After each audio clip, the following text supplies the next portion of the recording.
we're going to create a new do file again. We can close these old do files, but maybe let's copy this, and we could just say we will not bother creating a log file of this. And we could say this do file, no, we don't even need to say that, go over basic loops and regressions.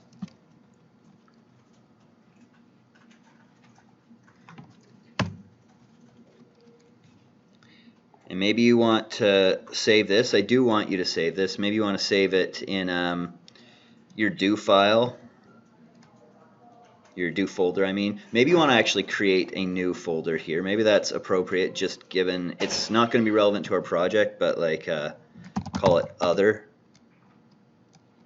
And then we can just save in other. We can save this as loops and regressions.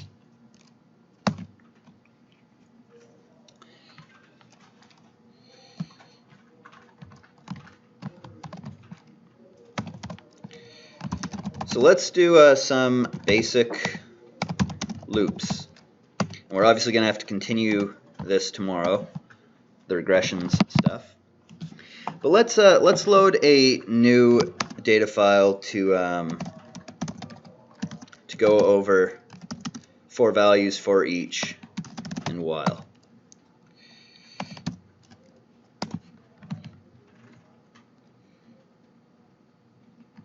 So let's sysuse census.dta clear. This will give you one of these, just like the auto file, something that's sort of been included with Stata for you to learn a few things. It'll give you a sense of what some census data looks like. For example, the actual decennial census, the American Community Survey, the current population survey. There are a lot of other census data sets, but those are ones that you might download from iPooms. And now let's say example 1, 4 values. And let's create dummies for each value of region. We would normally want to take a bit of time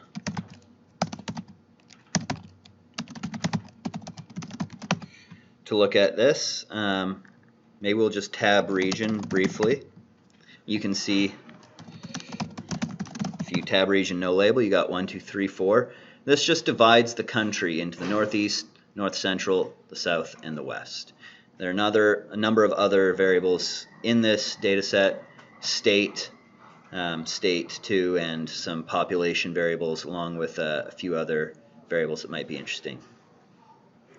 We're not going to have time to look through all of them right now. Suffice it to say that our current variable of interest is region. So we could do a few different things here. First, we could gen region 1 equals region equals 1. What that's going to do, it's the same as, you may find it nicer if you do something like that. It's going to say this is going to create a dummy variable. If this is true, then it's going to be 1. Otherwise, it's going to be 0.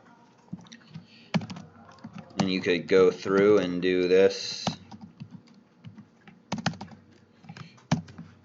You don't need to include those parentheses, but I think it makes it nicer.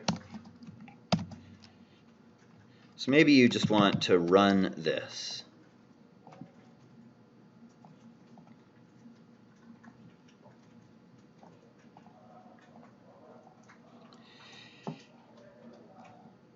And if you, for example, go sort list, sort region, list region, Maybe if you're sorting on region, it's actually sorting on the region variable, not your region variables. But if you want to list region, it's going to list your original region variable plus each of these new ones, because they all have the common prefix region. Let's run that again. We can see that where we have northeast, region 1 is 1. Where we have north central, region 1 is 0, but region 2 is 1. Where we have south, regions 1, 2, and 4 are 0, but region 3 is 1. And where we have west, everything except for region 4 is 0, and region 4 is 1. And maybe we think, oh, that's a nice way to do that. Well, let's drop those. Because alternatively, we could use tab region. Now, we've used this command before. Remember, if we tabulate it and then do the gen option, we give what we want the prefix for the different values to be as region. If we run that, we can see that we now have region 1, 2, 3, and 4 created. And again, if we run sort and list region, we get as we had before. Region 1 equals 1 if region is northeast and 0 otherwise, etc., etc., etc. Any questions on that? So those are two different ways of doing the same thing. The second one is obviously less code than the first. But now here's another way of doing this. Not as nice as second option, but good intro to loops. So, for values. You could also just use for val here, but for the first time I'm going to put for values. And then you define some local. We're going to call it I equals, you can do something like this, I1, counting by 1 through to 4. If you didn't want to count by 1, you could count by, for example, 2, although that would not include then 2, or 4, I don't believe. But we could do that, or we can just do 1/4. And then we're going to open it with that squiggly bracket, do a tab, and say, okay, what do we want to do here? Well, we want to generate sort of this code up here, but rather than putting in the actual numbers, we want to put in I, because I is now a local, and it's going to loop through each of these. So let's region _backtick I, and then that quote, equals region equals I.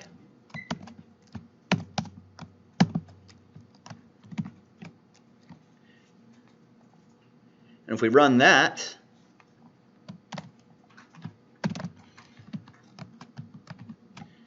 and then run these two, we see that we have yet again the exact same set of variables created that we had before. Obviously, it requires less code. It's a more efficient way of doing this. But this is still not that inefficient. It's better than this, and this is actually, like I said, a good introduction to loops. So what is it doing? Well, very quickly, and we already saw with the other loop earlier, but it's going to say we're creating this local I. We're first going to call it 1. Then we're going to do some stuff. So anytime you call I, it's going to replace that I with 1. It's going to do stuff, it's going to finish, and then it's going to go on to the second value that I is going to take on. In this case, it's going to be 2, and it's going to do that with I equals 2, finish, go to 3, do that with I equals 3, finish, do that with I equals 4, and then finish, and it's going to be done.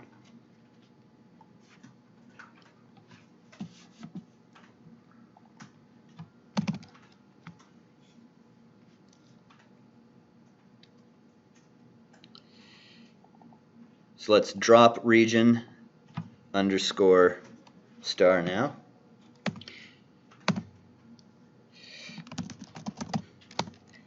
Try another. So now let's, rather than 4 values, let's just do 4 val, same thing. Let's say I, and here we're doing a different way of defining this, but as I said, it's equivalent. We're going to say, okay, gen region. You could also quietly gen region here if you like, and that might be nice for you if you're running this whole do file. So you can quietly gen or just gen. Region underscore I, just like above, equals region equals I.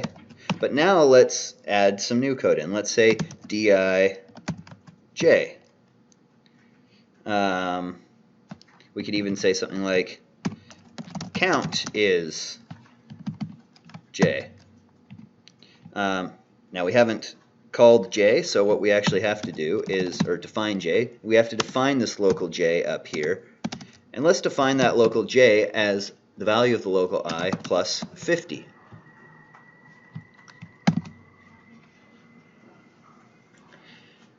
So that means that every time I takes a value, j is going to take the value that I is taking plus 50. So as I changes, j is going to change, but they are going to be different numbers, different locals that are working in tandem. J is a direct linear function of I. So let's run this. And look what happened now. Not only did we get our values, and we'll show you in a second, we got our values of region underscore 1, 2, 3, or 4 that we wanted, but we've also told Stata to tell us, okay, count is now 51, 52, 53, or 54.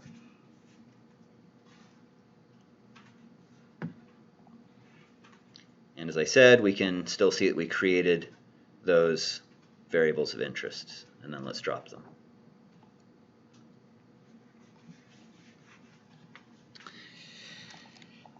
Let's move on to for each. So, example 2, for each I of local. So let's define a local now. Let's define a local, let's call it vars. Then we can just say pop lt5. These are some of the variables that are included here.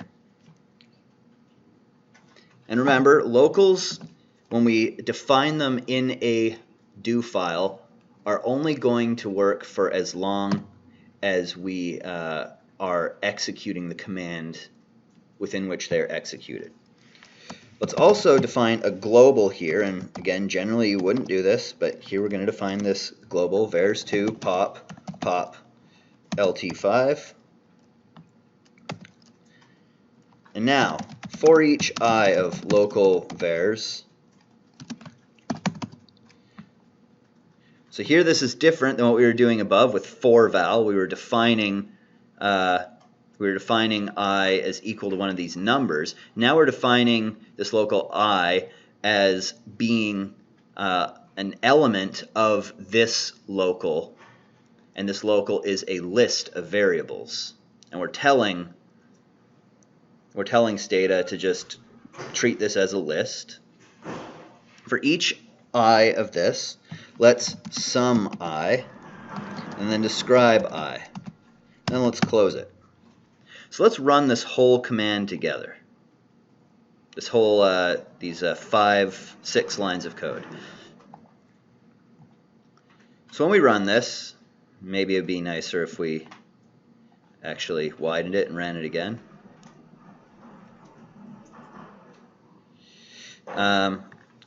When we run this, it defines the local, it defines the global, and then it calls this local I, and it summarizes and describes them. So remember, I said that the locals that are defined in a do file are only in Stata's memory for as long as you are executing or in the execution that defines them. So we already defined that local earlier. Now let's just do this. Just run these 4 lines of code don't run the local again. Now we already defined it, but now look what happens. Nothing comes up. We don't get a summary or a description of pop or pop LT5, and the reason is the local is no longer in Stata's memory.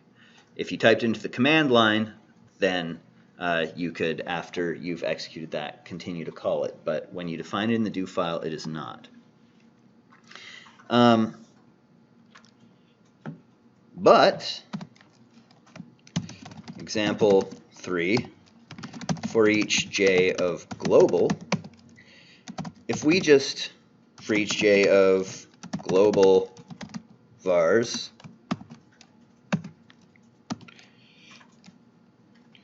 gen j, say times 2 equals j times 2, and di, we just generated a variable named j times 2, and then we end it. We're not defining this global now. So remember, we just ran this again that called the local, and we didn't get anything. But we defined the global a couple executions of commands back. Let's execute this selection now. Oh, you know what? We defined the global as vars2, and I typed in vars. That's my problem. Sorry. There we go. So, j is a local. We're creating j. J is being reset each time it goes through this loop. And it is taking the value of this global, and this global is a list of variables that we've included here. And so it runs through that, it defines the local each time, and it creates these variables, and it then lets us know what's going on. We do want to be very careful, as I said the very first day, we want to be very careful about using globals. We don't want to overdo them because they remain in Stata's memory sometimes longer than we realize, and it can be problematic. So in general, don't define globals unless you really want something that's going to be called multiple times, potentially over multiple do files, or something that's true for your project as a whole. Now let's drop what we created.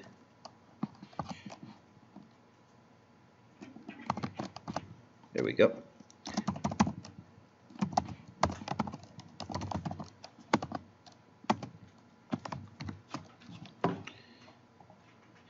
And put a little label.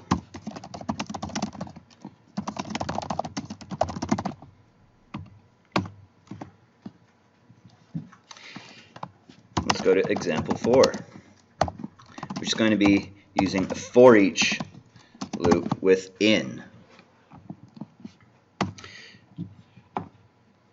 So up here when we used for each loop, we said for each I or j of. Before I go on with this in, I'm going to say help for each. And if you look here, you can see that for each has a number of allowed usages. Most of them here use of. So of local, of global, of var list, of new list, of num list.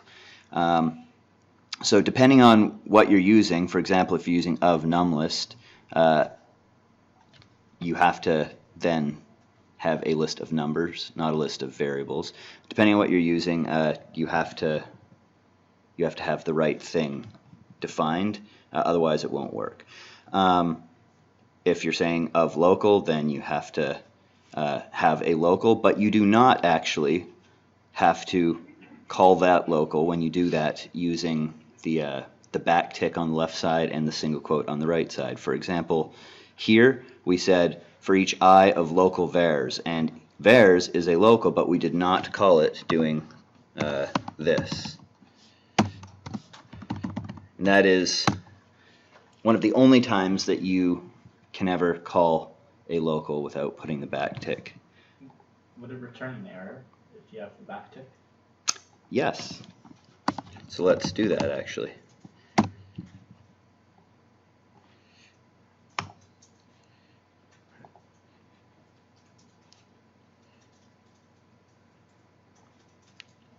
Whereas if we just run it like that, it works. So you need to be careful about what you're putting after the of. You can also use in, and in is interesting because you can then follow it by any list, and a local can be some list of variables, it can be some list of numbers. You can also just type some list.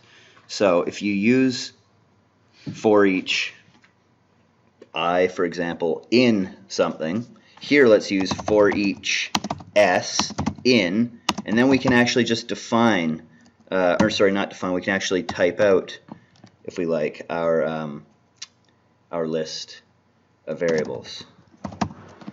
Pop 65p, sum s,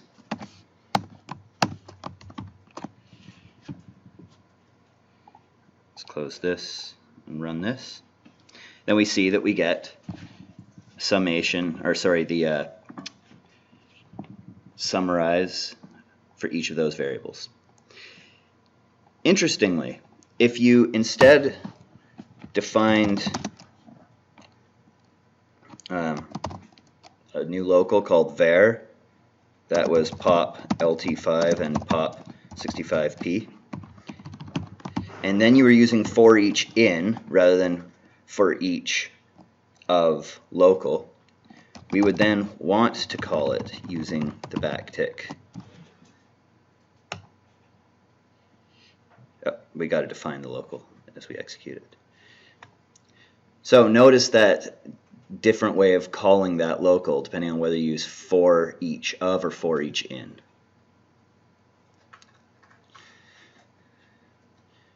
Are you guys clear on that subtle distinction? Why would we not just always use in?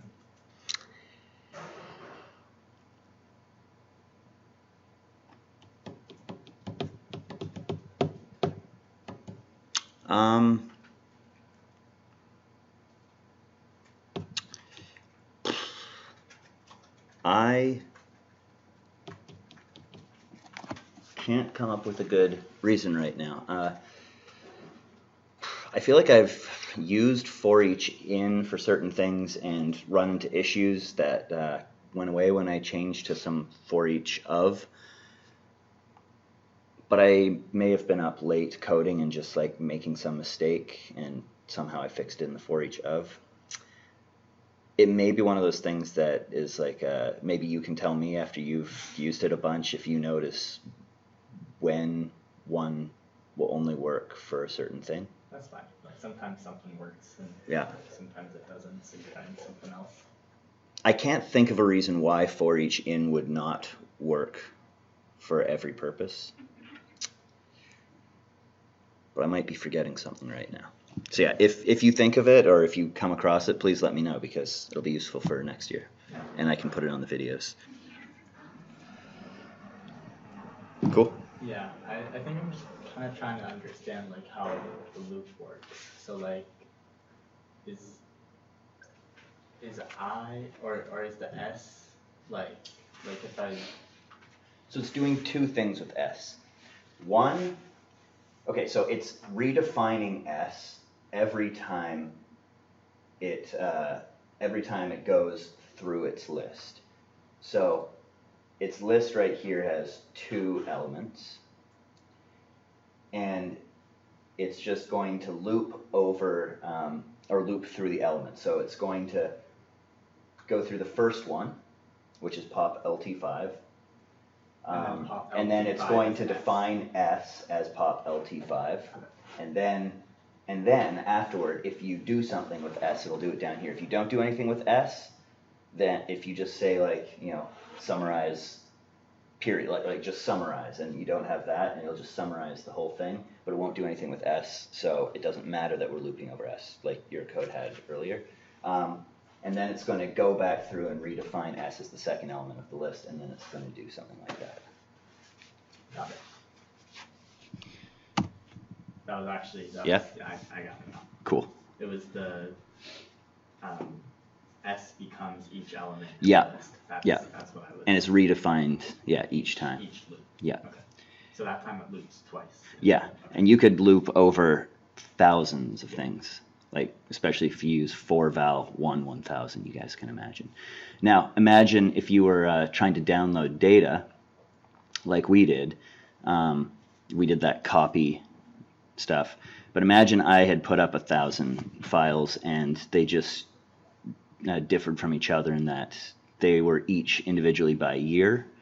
So they went from the year 1000 to the year 2000, and in the file name, that's how they differed, and they were just like 1000, 1001, 1002. Then you can imagine, rather than downloading them by hand, putting that command in a loop, that copy, and you just have to say like over 1000, 2000, then you put one line of code and you end it, and it would download all of those with that simple code, whereas if you did it by hand, it would take a long time.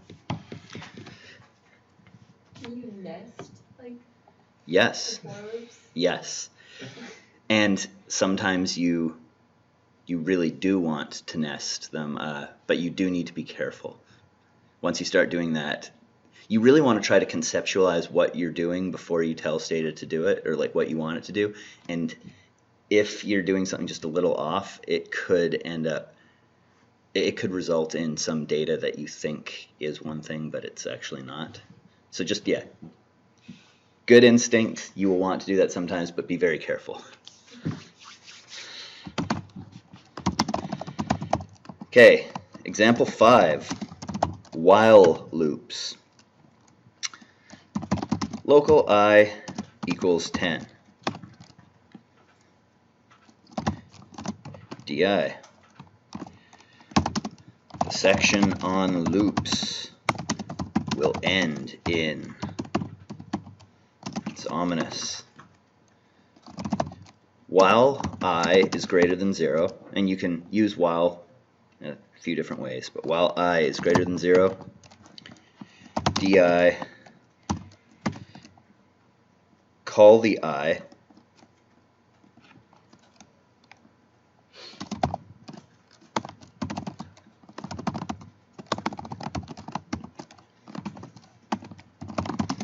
and then redefine I itself within your loop over I. Local I equals I. You're calling what I is. I has already been defined for this run through the loop at the beginning of it.